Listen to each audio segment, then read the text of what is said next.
Hello, Roksana Witusinski. You are the communication manager of Rent24, and Rent24 is now definitely one of the co-working champion in Europe with 70 locations in the continent and even beyond. You are based in Berlin. It started 5 years ago in Berlin, and then since then you had kind of mushroom kind of growth. It was the opportunity to catch up and learn a bit more about the strategy and the positioning now of Rent24, and also maybe to hear from your experience in this hopefully post-crisis of the COVID-19. Yes. But maybe first of all, can you just briefly reintroduce us to Rent24 and where it come from? Yes. So first, thanks for having me. And yeah, like you already said, Rent24 started end of 2015 in Berlin. So it's a German company, a Berlin company. Our CEO and founder, Robert Bukvich, he was also born in Berlin and raised, but he has Croatian roots. So he studied in the US. He used to be a professional basketball player, but already during his studies, he found his first company. And then he became like a serial entrepreneur. So he founded a lot of companies in the last couple of years. And he realized that all the companies, when they work together under one roof, they can really have some synergies and they can exchange, and that is very beneficial. So that's how he realized, okay, the co-working idea is actually great. And so, yeah, end of 2015, he rented the first big office and started with the co-working business. And the demand was very high. The people were happy about it. And so we're, yeah, expanded, like you already said, very strongly. How many members and companies do you know? How are the member of the network? Yeah, it's around 35,000. Okay, yes, in 5 years' time. Yeah. How do you position yourself as opposed to the other big players that we see now sprouting around in Europe? So yeah, what is very important to us, or always have been, is the community. We always listen to our community and to the feedback, and from that we kind of evolve. And also with the years, we gained more and more experience. Like every new market we enter, we learned and we adapted. So this was a very important thing for us. Um, But then we you told about trying to get a mix of freelance and startup and yes. corporates, and to work on this balance. That's one of your Yes. So yeah, motivation. Yeah. yeah, what we realized that it's very important and beneficial to have, yeah, a mix of corporate startups and freelancers, because um, every like sector has their own experience and their own expertise. So the big players, they like to be close to the startups, to have the innovation, to have new ideas, and the startups also, of course, can learn from the big players.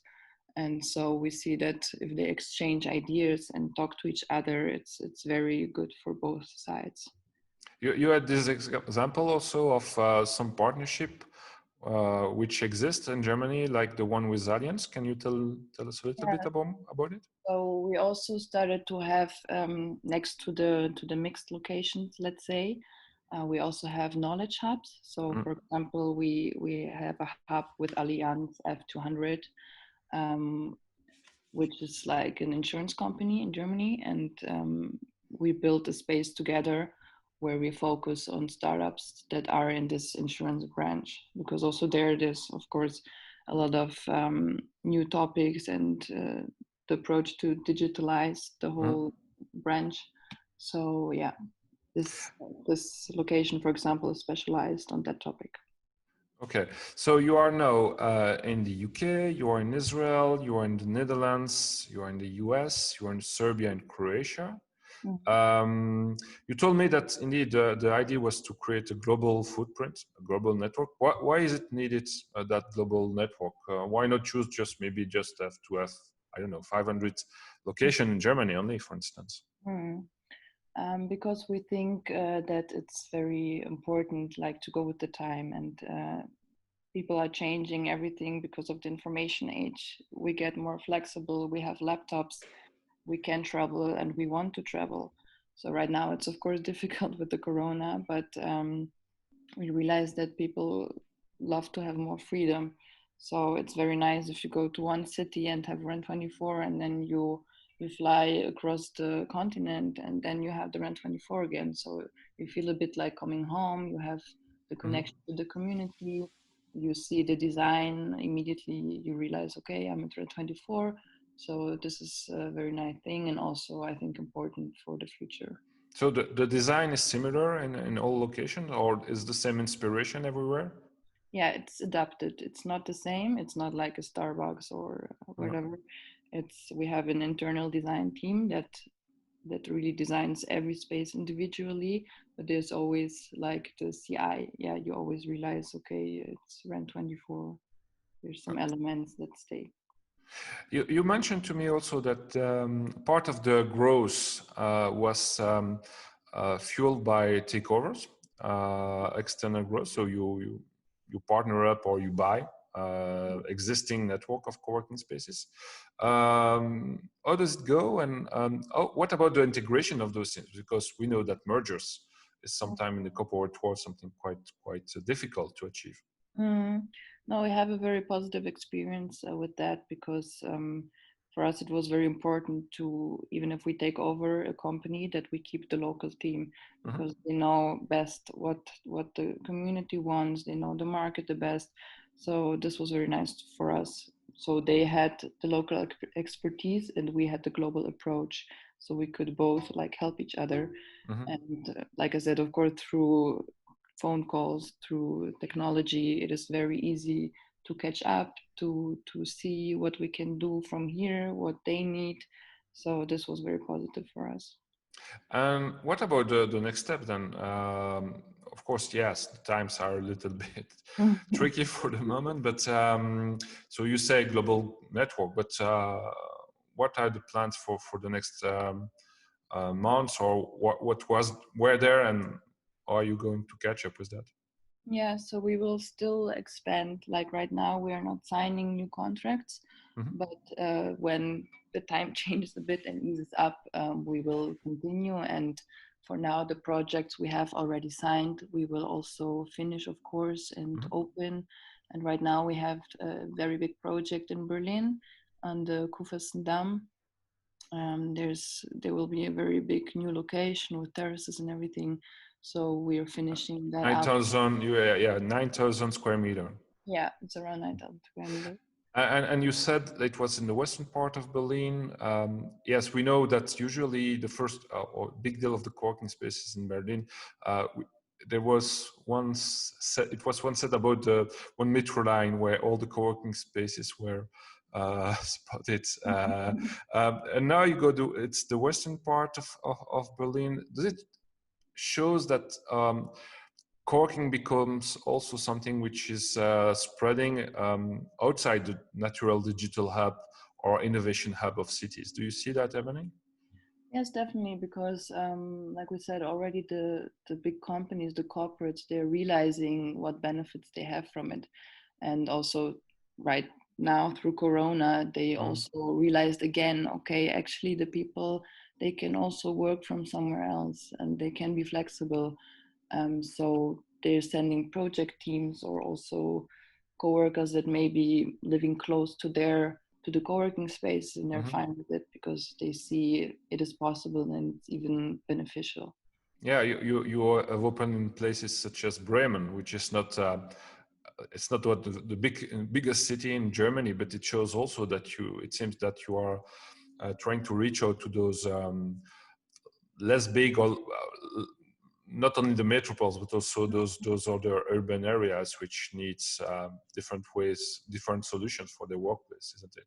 Yeah, there were companies that were maybe a bit like they were not sure if to go to also smaller cities, but we did it, and we're also having very good feedback because the people there, I mean, there's also a lot of startups and a big innovation scene, so they're happy to be connected and to have the space there as well.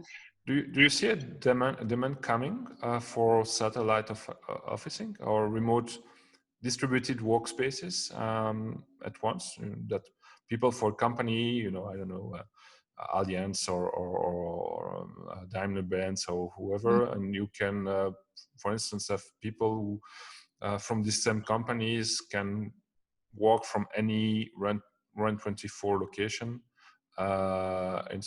in a country or even in Europe. Do you see that demand growing? Yeah, I definitely see a trend going there because also I think in the future it will be more and more in the direction that also big companies are like taking parts of the whole thing and making it smaller into project teams because people like they want to have more freedom, they want to be more flexible, and they also don't want to have one, two, three people above them in the hierarchy telling them what to do. So I think the trend is going there that you have smaller teams working for one purpose, um, and they want to be flexible and be innovative and also have a nice surrounding, so they feel also inspired and they want to be happy to go to work. And this is what co-working really helps to do with the nice design, with the young people and people actually of all the ages where you can learn and exchange. And I think this is really going there, like the whole population is getting there. Mhm. And specifically about how did you go through the Corona crisis? You told that you made some special conditions and relief for some of your members, and now you are back, not totally on track, but things are Mm-hmm. getting better, it seems. Yeah, so actually we like before the lockdown, we or kind of lockdown in Berlin, Mm. we recommended to everyone to do home office for that time. But even there were some people who already said like, no, I don't want to do it because I don't have the technical support at home, or maybe it's too loud. So we decided in that time to actually leave our spaces open for those people who cannot work at home or don't want to. And as still a lot of people did, we had enough space to also make sure that there's no risk, of or not too high of a risk of getting infected.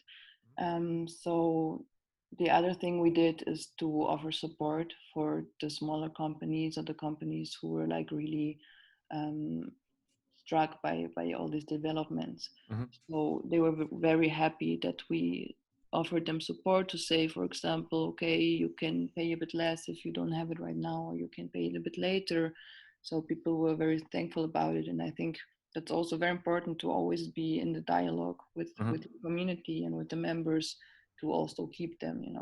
Were your landlord so understanding? Um, I don't know, but we were understanding, and that's the most important thing. Yeah. So you said to me that, so we are recording this, we are early July, and 60% occupancy, you are back, and it's growing. So Growing um, every day, actually. are the profile of your new members, and you are signing new contracts, but are the profiles changing? Meaning that maybe we have people you wouldn't expect in a co-working space before who are now,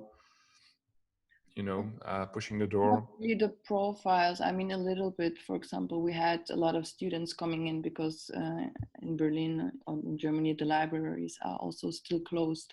Mhm. And some people maybe have their master thesis to write and they cannot do it from home, so they come here. So this is, for example, new thing. But in general, it's not really the profiles. It's more the amount. It's like more and more people coming in. Mhm.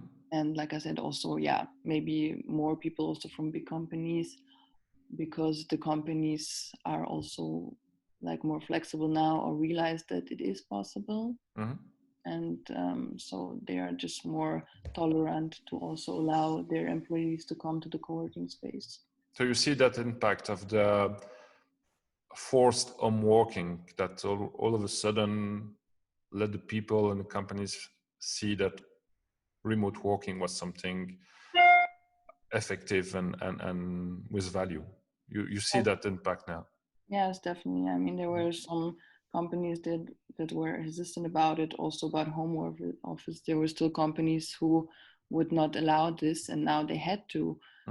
But through that, they realized, okay, actually, the people are really also working from home, and it's possible, and we can reach them, and we can connect through video, through audio. So yeah, this really helped, and that's why we also are very positive and enthusiastic about the future, because it's going into a very good direction. And does it mean that you plan or have changed some of your product or invented new ones in the way that's indeed for home working in between the HQ and home and the home or regarding we know some players changed the name of the meeting room, they called it Zoom room. Is your offering changing also due to that in order to adapt to these new needs? I mean, I think it's a bit early to say, but as we design our space actually from the beginning in a way that you have a lot of different opportunities, a lot of different sizes of the rooms, a lot of different functionalities. So right now we don't really need to change anything because it's already there. But of course, for example, we now have like, how do you say, like a thing that is, sorry, like a machine that is making the air more clean. I like to also eliminate viruses or things in the air. So this is, for example, a thing that we can also put into the meeting room. So there's a bigger group, you make sure that the air is clean, and that, yeah, of course, we have more disinfectants, and the cleaning is way more. So we will keep that as well. But not yet, it's a product, okay, special home office or remote workers that fits maybe the new patterns that we are going to see in the way people work and commute between the regular office and the home. Yeah, like I don't see that we need to change anything right now, because we have everything. Yeah, we have the technical support, and we have always in every space we have, for example, community manager and a location manager. So if someone needs anything, they're always there to help them. And also we as a company are very flexible also with our solutions. And like I said, because we have space in the room, companies can easily grow with us. If they need more space, if they're expanding, we can give them a bigger office or even a whole plant. And if they're like, for example, decreasing, we can also offer them a smaller office. So this is all already there. This flexibility. Yeah. Perfect. Great. Thank you so much for sharing those information and feedbacks with us. It's a fascinating story also, the Rent24 story. All the best for the coming months, for the recovery and the expansion. Yes, for you too. And yeah, we hope to see you in Vienna for the Coworking Europe conference. Yes, excited. Okay. Thank you very much, Roksana. Thank you. Have a good day. Have a good day too. Bye bye.